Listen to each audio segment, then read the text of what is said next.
views expressed on this program are those of the hosts, guests, and callers, and are not necessarily those of this station, its management, or other advertisers.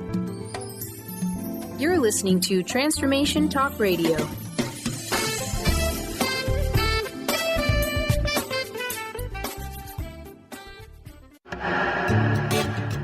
Get fired up for Spirit Fire Radio with your hosts, Dorothy, Riddle, and Steve Kramer.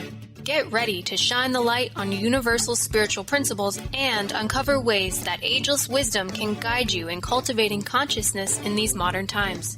Bring purpose to your life through practical spirituality and add to your awareness with Spirit Fire Radio. Now, here are your hosts, Dorothy, Riddle, and Steve Kramer.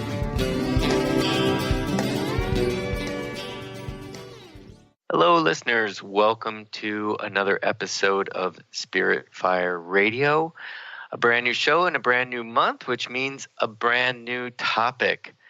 But before we get there, I'd love to say hi to my delightful co-host, Dr. Dorothy Riddle. Hello, Dorothy. Hi there, Steve. Great to Glad be with you. to be with you. Perfect. Well, Dorothy, a new month. We're going to talk about forgiveness for the entire month of November. It's such a big topic in our lives, and I look forward to discussing ways that forgiveness is a tool that we use on the spiritual path. It's a tool. It's an aspect of life. It's an aspect of everyday life, and one that we have been hearing quite a bit about these days. It seems in the news there's a lot of mea culpa, right, out there. Mm-hmm. We've had so many instances lately of people reporting abuse, particularly sexual abuse. And so with that often comes this talk of forgiveness, of apology. Does that lead to forgiveness? And I think we're going to see over the next several weeks that forgiveness is the pathway to forgiveness is often a path to self-healing, a path to survival. And although it can be really difficult sometimes, it is almost always transformative. And that idea of transformation is one that hits so close to home, when we talk about spirituality. Wouldn't you say, Dorothy? Absolutely. Absolutely. And I think I'm really looking forward to our discussion, Steve, because I think that the whole concept of forgiveness has been it's been misunderstood. It's been twisted, to mean that you that everything's okay. That and you're kind of a poor sport if you don't just say, "Oh, never mind, everything's just hunky dory." Right, and that's not really what we're talking about at all. Indeed. And this idea of sort of pressuring someone to forgive because we've established that it's the right thing to do. And, that's a conundrum. That's a real conundrum because forgiveness essentially is something so internal. It really has to do with bringing clarity within our own system and our own relationship with another, but also with ourselves. And so there's going to be so much to talk about. I really look forward to it. Mm-hmm. So, Dorothy, do you have a quote? I know that you usually come prepared. Yes. Full quote. I do. I do, Steve. I'd like to share one from Mahatma Gandhi. He said, "The weak can never forgive. Forgiveness is the attribute of the strong," which I think is very telling in terms of the challenge that it presents to us in terms of what forgiveness really is. I'd also like to start us off with a couple of definitions, Steve, if I might. Sure. Just to get us thinking about things. So one definition is that forgiveness is the intentional, and I think we need to be very mindful of this aspect of intention, of consciousness, of deliberate. It's the intentional and voluntary process by which a person undergoes a change in feelings and attitudes regarding an offense. Now, notice that definition doesn't say anything about what we need to or have to do about the person who was the offender. It's about our own feeling about the offense. And that actually brings to mind something you've often said about identifying, the person for the circumstance. In other words, it's really about the offense itself, which is where one must start. It's not, can I forgive the person? Mm-hmm. But forgiving the offense. You've often used that example of it is not the drunk driver, but the drunk driving. Yes, Is the issue. Absolutely. The issue of the person comes up when we're talking about someone that we're in an ongoing relationship with, Sure. right? Then it becomes more challenging. But we can also think of forgiveness as letting go of emotions like vengefulness, or the conscious, deliberate decision to release feelings of resentment or vengeance towards a person or group who have harmed us, regardless of whether or not they deserve it. So that's another, one of the aspects I think that we'll be talking about or coming back to all month is recognizing that the process of forgiveness is an internal process. In other words, it's not that somebody external to us controls the process by changing their behavior. It's our process of how we feel about what happened to us. Yes, and I really appreciate that you are saying the process of forgiveness and not just the act of forgiveness, because certainly it is a process, and that's why it can take. It takes time. It does take time. Yeah. And we're definitely going to look at that, listeners, is just these steps in forgiveness. What does it take to forgive another? But I almost caught you to talk a bit more about the Gandhi quote, but then I realized, we're going to bring this up constantly, which is forgiveness is an attribute of the strong, meaning it takes strength. And so when you think that there has been an offense to us, that will often weaken us. So if forgiveness is an attribute of the strong and we were weakened in the process, then you realize that it is, yes, indeed, a process, because we must regain our strength. If the forgiveness has got integrity, it is actually reestablishing an integrity within ourselves so that we can offer that. Definitely. Well, and I think also I'd like to just bring in another element right now, which is it's not, we don't forgive because we're supposed to, or we have to, or, to be a nice person in society. We forgive because of what happens to us internally if we don't. When we are harmed, when something happens that is harmful to us, and we have a response to that, and we're angry, we're resentful, we feel vengeful. All of that ties up our energy, and it almost corrodes us from within. And I'm sure our listeners can think of examples of people that they've known that literally cannot move on in their life because they're held ensnared or entrapped by this feeling of having been wronged. Yes, it definitely has a sort of a contracting quality to it. The process of being offended of an act against oneself where we feel harmed, or if we're feeling angry or resentful, we can feel that we're pinched off, that we're actually held back in a way. And I know we'll be talking quite a bit about momentum and the freedom that we experience from that process. I find it, I always love the way words, especially a word like forgiveness, where the word give is in the middle. And if we look up that word forgiveness, or even the prefix for, it's derived from the Old French, which I find interesting, of like hors d'oeuvre, which means outside of the main course. So forgiveness means it is outside of giving, or it has got to, there is a purpose or a need that must be accomplished in order for us to give. And so I think it again leads us to this process, this idea that forgiveness is a process, and it is a giving to ourselves a certain sense of freedom, of alleviation from anger, because in the end, as you say, it's toxic, and it can only bring us down in the end.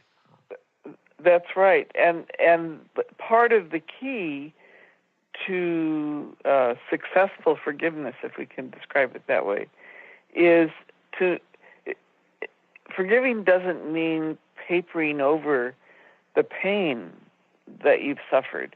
You recognize the pain, you honor the pain, yes, but you don't let it define you. You don't let it control you.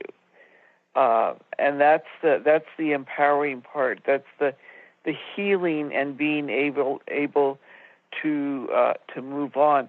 And I think I'm probably going to say this several times during this month, but I think of the phrase "lest we forget," right? Mm-hmm. That it's important to remember certain types of harm that have been done, that have been created, but we have to be able to also function and move on at the same time.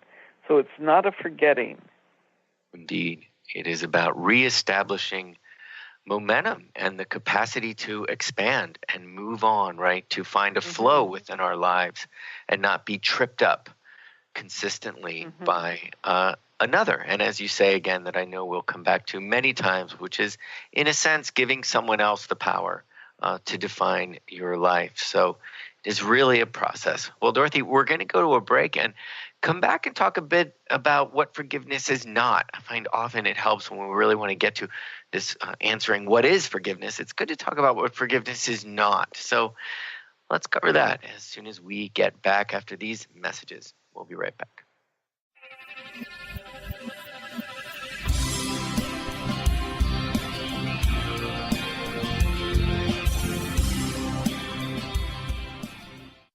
Stay juicy.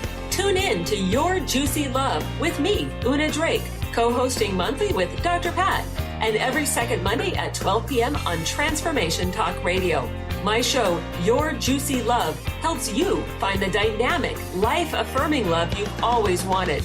Transform your relationships and bring peace, joy, and juicy, juicy love to planet Earth. For more information, visit unadrake.com. Tune into the wisdom of your soul for guidance on living a joyful life. On Soul Wisdom Radio, Wendy will provide inspiration to raise your vibration and connect with your higher self and guides. Learn how to balance your ego and to progress spiritually on Soul Wisdom Radio with Wendy Rose Williams. Visit wendyrosewilliams.com or Transformation Talk Radio to learn more about a healing session with Wendy and her events and publications. Now you can be a part of one of the most powerful programs to help create a more joyful, loving, abundant, and peaceful world. Every day at 12 noon in any time zone, join millions of other people around the world to spend a few minutes in joy, love, and gratitude. Brought to you by Robert Schoenfeld, host of the Art of Powerful Living Radio. Together, we can raise the vibration of the planet. For more information, visit globalmomentofjoy.com. The Janice Underwood Show, helping you create the life you want, not the life you tolerate. Tune in each Monday, 9 a.m. Pacific on Transformation Talk Radio as Janice delves into the life creator system and the next step in your spiritual evolution. Janice Underwood is gifted at helping spiritually minded people shift their mindsets to unleash the creator within. Our souls wish to wake us up. Those of us listening hear the call. Do you? For more information, visit janiceunderwood.com. What is a brilliant culture, and how do we create them? Why are they important? Claudette Rowley has created a breakthrough 5-step process to help you align your culture with your business strategy for exceptional results. Looking for a culture that drives organizational excellence? Listen to Cultural Brilliance Radio, the second and fourth Friday of each month at 10 a.m. Pacific and 1 p.m. Eastern on Transformation Talk Radio. To learn more or work with Claudette, visit culturalbrilliance.com. Be you plus live your purpose equals joy. That's the motto of Unstuck Joy with Vicki Todd. Vicki believes you were born with gifts that are meant to make the world brighter. Each show will feature an art visioning journal prompt to help you create your way to soul clarity. If you're ready to get unstuck and create more joy, this show is for you. Tune in the first and third Tuesday at 3 p.m. Pacific on Transformation Talk Radio. For more information, visit VickiWorldArt.com.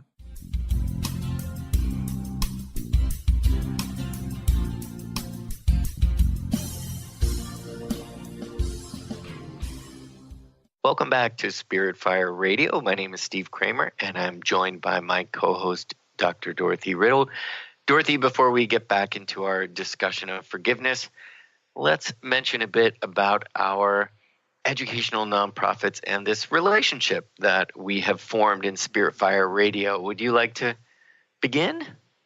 Sure, Steve. And listeners, this is a conscious collaboration between our two organizations.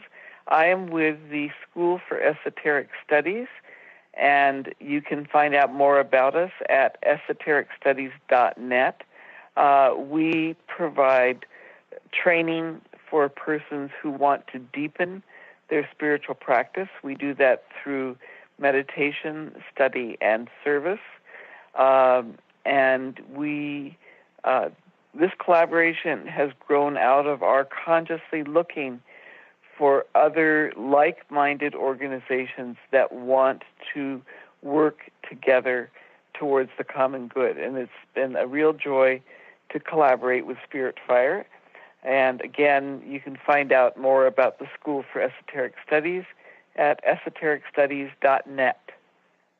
Beautiful. Yes, wonderful website with lots of really amazing information. And indeed, Dorothy, it has been a joy to be collaborating with the School for Esoteric Studies. Spirit Fire is an educational nonprofit as well. Our focus is on educating people on the importance of consciousness and awareness, and really finding ways to integrate spirituality into the everyday life. We do that through online programs and an online meditation practice called the Practice of Living Awareness.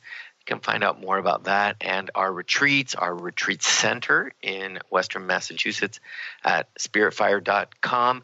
And it has just been a lovely co-creation, Spirit Fire Radio, and that is really the essence of being here, right, Dorothy? That sounds so simple, but we co-create. That is what comes naturally to us. And in our discussions about forgiveness, we really have to remember that is the source of really our divine essence, is tapping into this idea that we are all part of a larger creative endeavor that's called consciousness, that's called life. And when we pinch ourselves off from others, we really are limiting our capacity to co-create. And so forgiveness is a really important element within the spiritual path. I think of the quote, Dorothy, that we hear all the time. I think it's probably the first quote I ever heard about forgiveness, which is, "To err is human, and to forgive divine." And that really says it all. We are humans. We err. That is how we learn. We often learn by making mistakes. And if we didn't forgive each other, goodness, this world would just be one big circulating ball of tension and resentment. And so forgiveness is as natural as erring, and it is a pathway to the divine.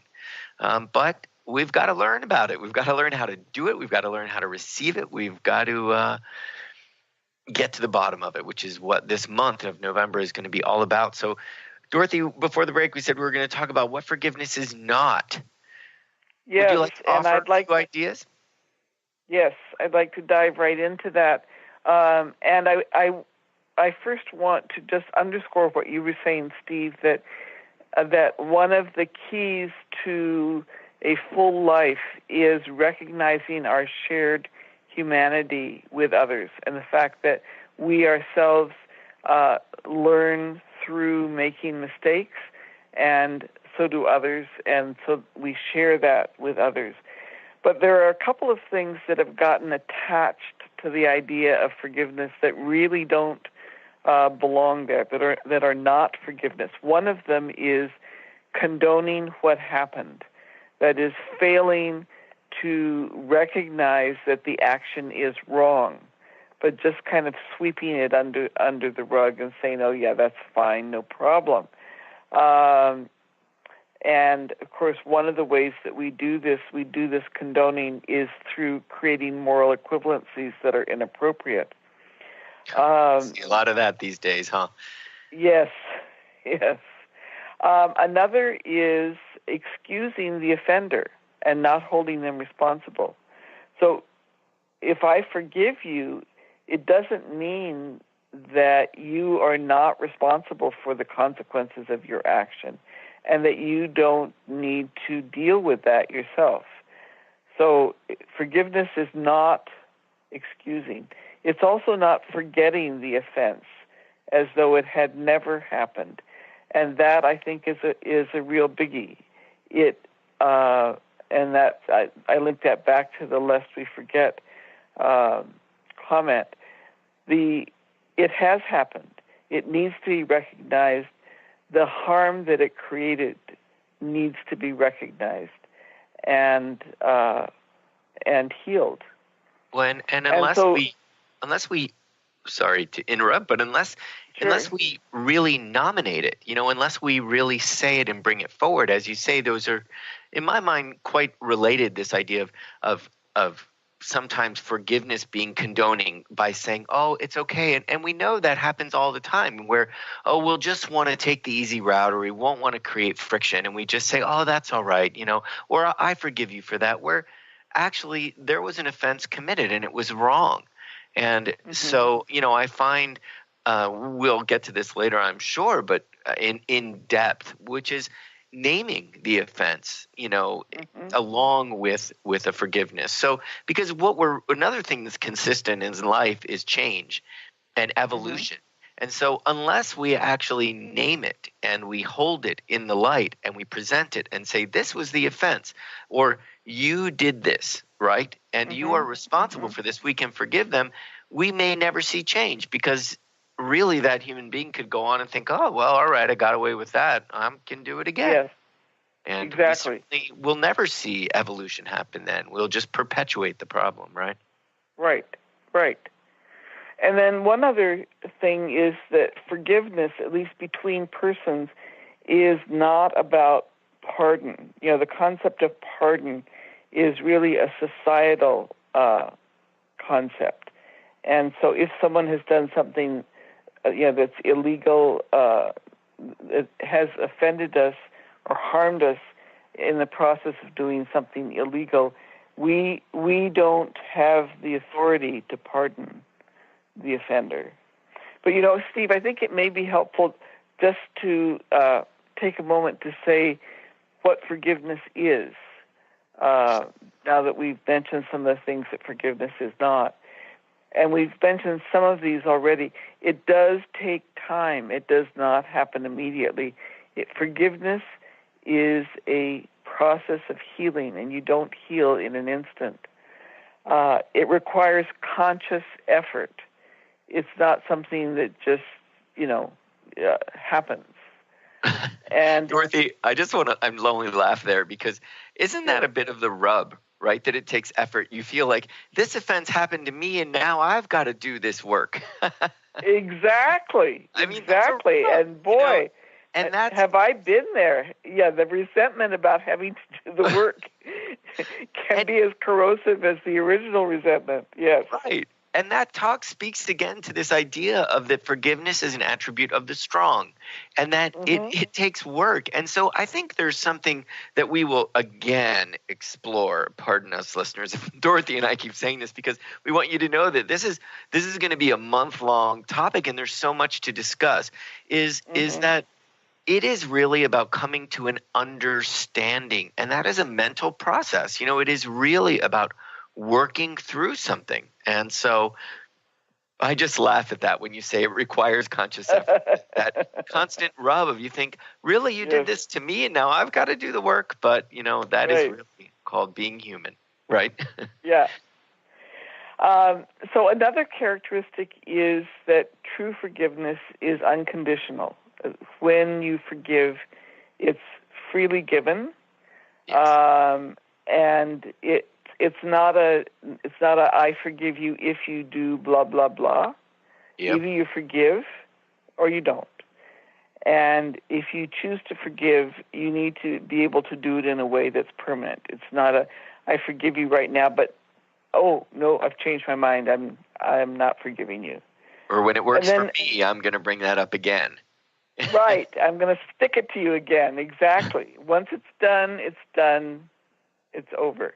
Yeah. But here is a point that I think is really critical for people to keep in mind. Forgiveness does not have to include reconciliation. I can forgive someone and never want to be with them again, never want to interact with them again, and that's okay. That's okay. The fact that I forgive someone does not mean that now all of a sudden I need to be buddy-buddy with them. And Dorothy, not only is that just okay, that's brilliant. Right? That you don't have to be around them again. That's the joy of freedom, right? Is you get to choose. You're free in every way, right? That's right. And so if you reconcile, that's a separate decision. And I think that that's an important element to keep in mind. And in fact, there may be a whole process that is more conditional about the restoration of the relationship. That because one of the things that happens when harm is committed is a breaking of trust. Yes. And so you don't just say, okay, fine, now I trust you, we're back together. The reconciliation process itself takes some additional work. But the forgiveness is the first step. When I was doing research and for this show, I was just looking at some articles about relationships and what makes really strong relationships. There was a great article about what makes really strong relationships, and they said the writer said so many people said everybody says communication is the key to relationships, and all of them, the word that came up for all of them is respect. That respect is the most important thing in a relationship, because once you lose respect, it's really hard to get that back. And so it's that just came to mind with this idea of reconciliation and trust. Trust and respect are so linked. So it really is a process. And then it becomes, if you're going to continue the relationship, how do we build from this point where we left off from almost a neutral place, right? Mm-hmm. Yes. Hey, Dorothy, well, listen, we're already at another break. So, oh, my goodness. I know. When we get back, we're going to talk more about forgiveness, the benefits of forgiveness. We'll be back in a moment.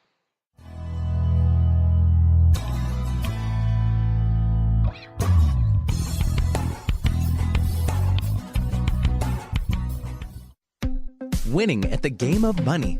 Lynn Brown is now offering Full Spectrum Finance, a progressive 12-month program that will help you to navigate through the mechanics of financial expansion. Finally, a financial planner who looks at the full spectrum of money and abundance. Engage you in the mental, physical, and energetic aspects of finance. This is Full Spectrum Finance. Are you ready to get into it? For more information, go to fullspectrumfinance.com. To see your life from an angel's perspective, book a personal consultation with Claire Candy Huff, angelic walk-in angel Ariel at Angel Healing House. Candy provides intuitive counseling, Reiki, and angel readings in person in Los Angeles or nationally and internationally via phone or Skype. She will channel the practical tools you need to transform your life. Call now 831-277-3716 or visit angelhealinghouse.com. Did you know that all of the shows on the Transformation Radio Network are available as podcasts to stream or download? Really? Check us out. Go to transformationradio.fm. We have business shows, spiritual shows, energy healing shows, and pretty much everything in between. Something for everyone, guaranteed to inspire, educate, and transform. We are transforming the world, one listener at a time.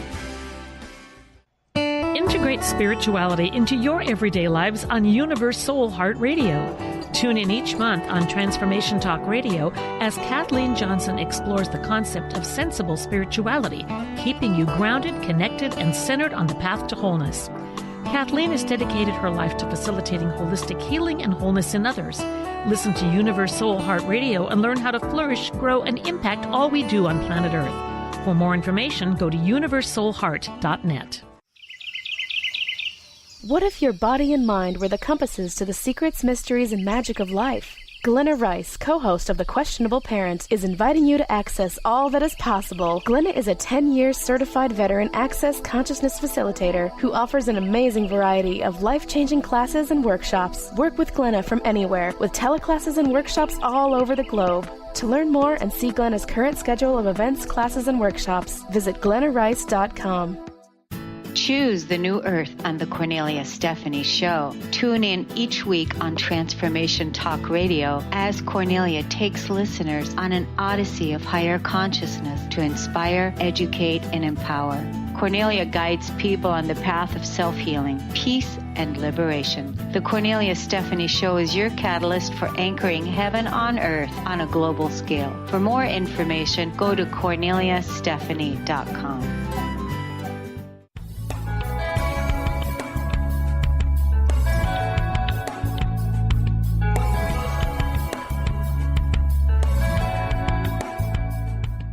Welcome back to Spirit Fire Radio.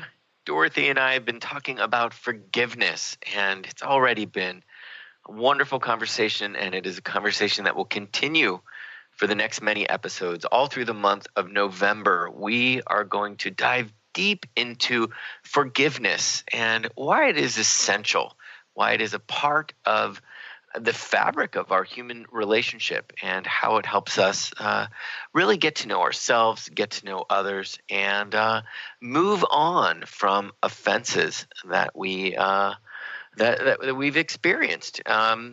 Dorothy, before the break, we were talking about a bit of what is and what is not forgiveness. So perhaps why would we forgive? You know, we sort of know the what is it. So why? Why would we forgive? And if I may, I'd just love to start off with a simple example, because you know, we can think of forgiveness certainly when we talk about crimes, or we talk about really offenses, even illegal offenses, as we started the show talking about all of these examples of sexual harassment that have come to light, and that it really seems on a societal, actually on a human scale, we are really being held accountable. And I think social media, I think this idea that we've all got cameras and recording devices, we're just watching each other so closely, we can scrutinize, and we can really examine each other's behaviors, each other's intentions.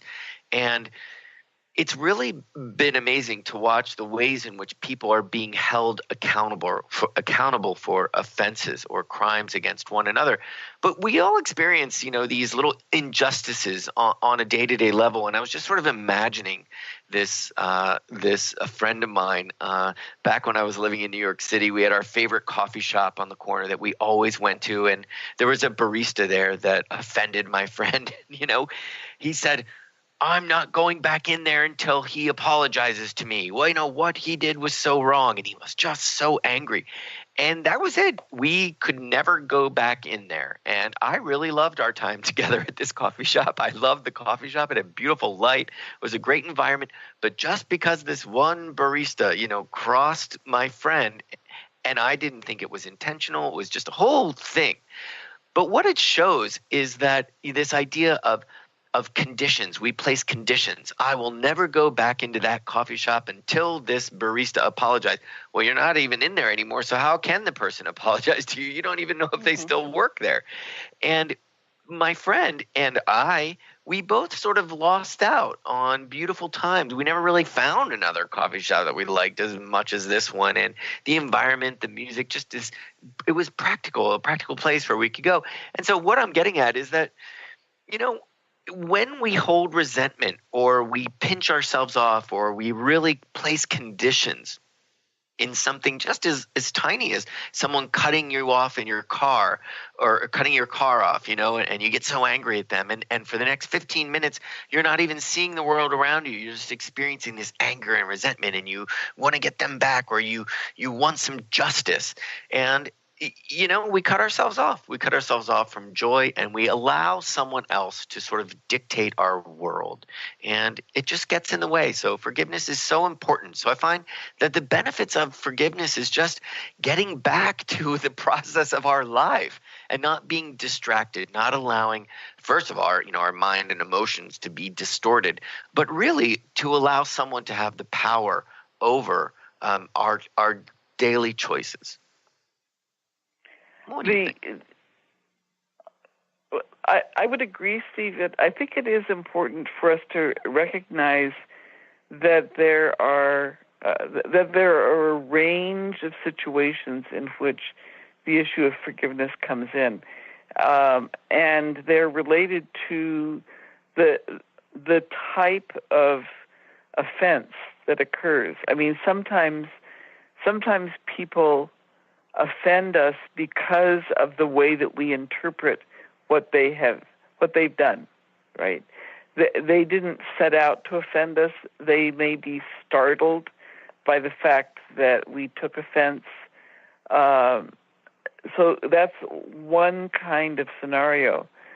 But at another extreme, you have the scenario where the offender sets out purposely to be violent, to be harmful, to be abusive. And while they may think it's okay, a third party looking at the encounter would say, absolutely, this is violence, this is abuse. And so I think that we need to keep in mind that continuum. You know what I mean? That in the first situation, it's really a matter of our internal choice of how we are going to interpret the situation to ourselves, and are we going to cause ourselves to cut off, to pinch down, or whatever, because of taking offense. That, I think, is different from a situation where there is almost at a soul level a potential destruction of trust because of being so badly treated by another person. But in that, I would say that there is still, I suppose what I was getting at is that there is a full range and no comparison to a crime committed against someone. But in both instances, there is a pinching off, right? There is a contraction that happens within someone, and the fullness of their being and the capacity for them to receive the fullness of their experience in the world becomes limited. And so the process of forgiveness becomes a process of understanding. Now, in the silly example of my friend where you just go, come on, this is really about you just getting to understand yourself, that you're looking for people to blame. You're probably angry about something much bigger than this, and you just want to express anger. And your process is really an internal process of just coming to understand not only the situation, but your response to situations. Whereas someone who a crime has been committed against them and someone has purposefully victimized them, then it becomes this process of understanding humanity understanding what will forgiveness provide me, and can I even begin to include that person in anything involving me and group? Meaning, if I'm going to be a part of society and you're still a part of society, well, can I reconcile that? Right? Becomes a bigger process. Yeah. Well, what it reminds me of, Steve, is a scenario that I think I've actually shared with our listeners in a different month. But the scenario was when my mother was living in the Upper West Side of New York City, and she was walking home middle of the day from a church service, actually on a Sunday, and a man grabbed her, dragged her into the bushes, and at knife point raped her. And when she was talking with me about the situation, and she and I, one of the things that we shared that was very meaningful was our own spiritual practices. And she said, what I did when I was lying there was I just kept saying, I will not let you turn me into someone who is fearful or hateful. I will not allow this experience to define me. I will not allow me to, you get the gist of what she was saying. In a sense, I will not allow your hatred to become my own, and your fear to become my own. And to define me, and to create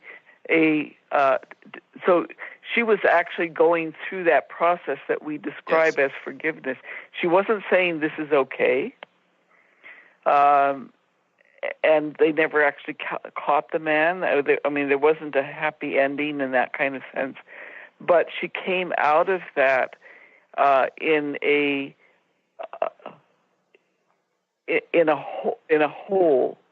whole way that many people are not able to. I don't even know if I could emerge from that immediate situation in the way in which she did. I was very struck by that. I learned a lot from that situation. Indeed. And the way she handled it. She never said it was okay. It wasn't okay that he did it. But she was not going to let it define her. Right. So from that point of view, our interpretation, how we approach situations does affect the extent to which we get pinched down, so to speak. Yes. But what's interesting to me, Steve, is that there have been studies now showing that studying people who go through the process of forgiveness and showing that it has an actual impact on physical health, that it lowers our blood pressure, and it also, when people hold on to a resentment or to that pain, that their immune system becomes compromised, and they're more likely to become ill. So it's not just that we have more energy and we can be happier in the world. It's actually really important for our health. Right, we to learn how to forgive.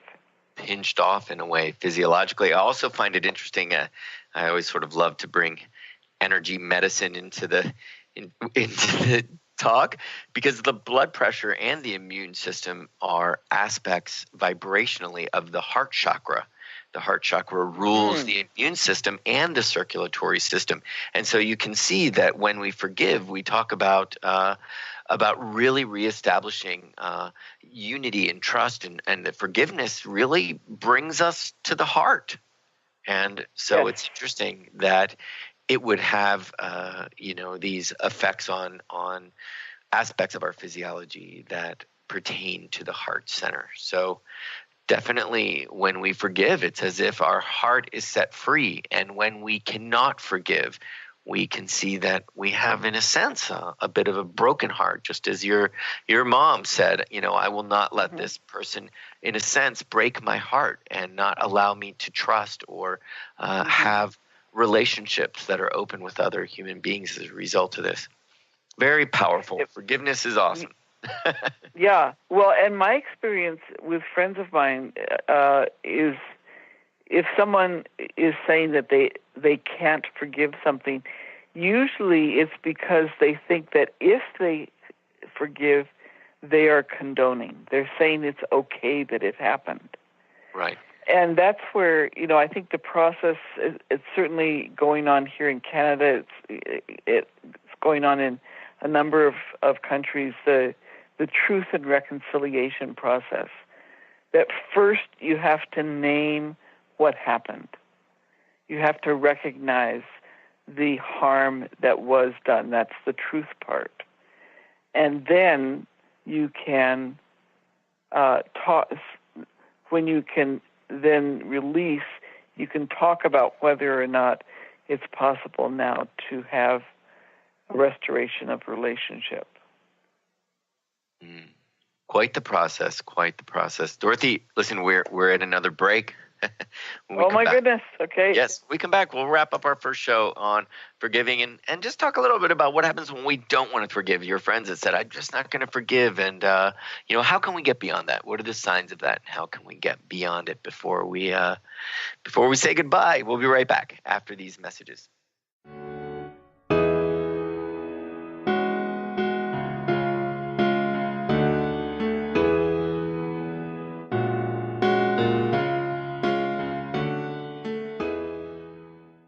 The Knowledge Book, currently studied in 39 countries and 15 languages around the world, accelerates our evolution, takes us out of depression, offers universal truth, protects us, and makes us stronger, both spiritually and physically.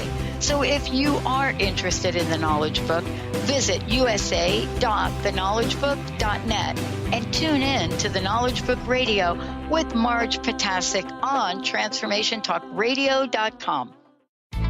Amber Teal, founder of The Healthy Edge, is bringing you the hit show Healthy Edge Radio, living with power, passion, and purpose. Amber provides the support and tools necessary for you to finally release the weight and emotions that are hidden beneath the weight. Tune in each month on Transformation Talk Radio. For more information on how you can take the next step with Amber, visit getthehealthyedge.com.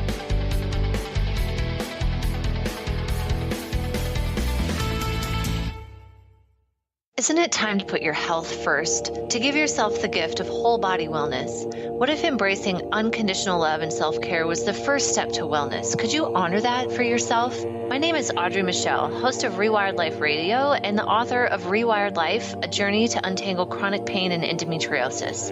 In my book, I share how I healed from 17 years of chronic pain and disease. Get your signed copy at audreymichelle.com/book, spelled MICHEL.com/book.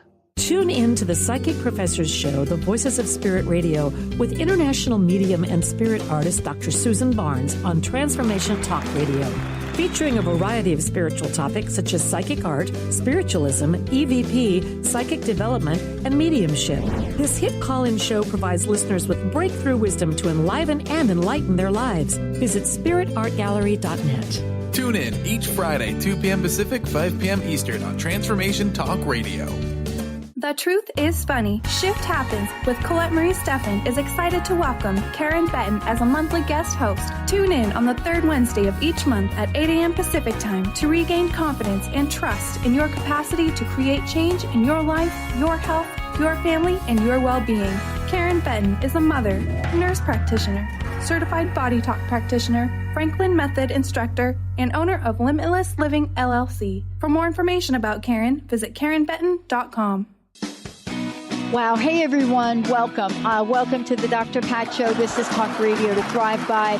I'm telling you, I got to pinch myself some days because when each of us gets called to do something that we so not thought was in our wheelhouse to do for a purpose that's so much greater than us, we get to show up and shine. If you would like to show up and shine on the Dr. Pat Show as a co-host or sponsor, send us an email to inspire@thedrpatshow.com.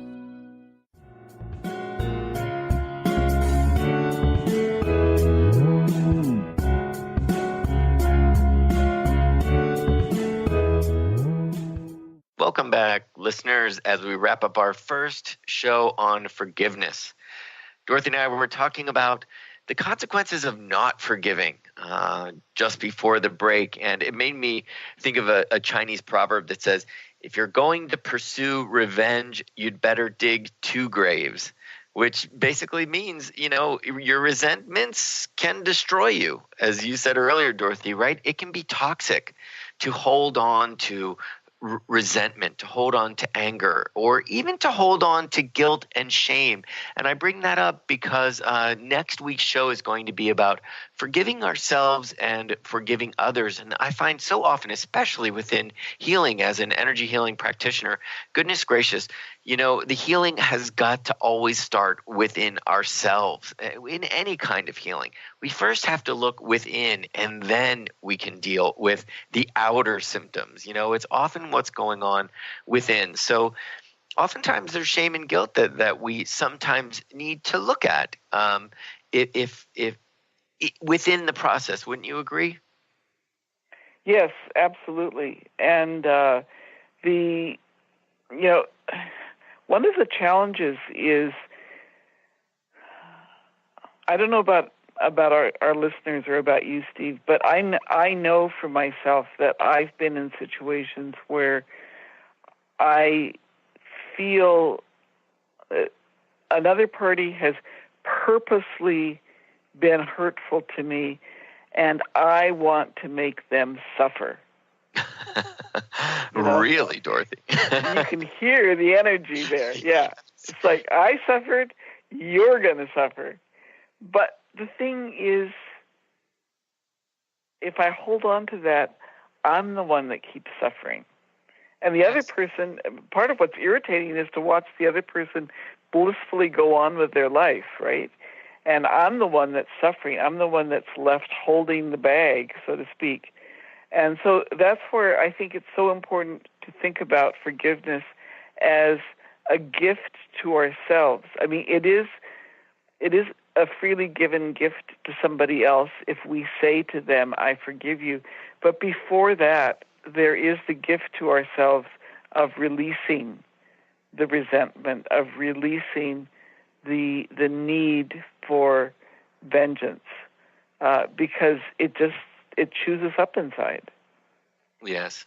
And, I can only speak for myself, and it's why I love doing this show, Dorothy, with you, because we're often, you and I are often very different creatures. We respond and react in very different ways to the world around us, but yet we're guided by many of the same principles. And so I love always hearing your point of view, and I love hearing that you're just going to go out there and get your enemies. For me, I'm always, what always sticks with me is, why can't I forgive them? So I take it on personally, almost like a guilt or a shame that I can't get over this.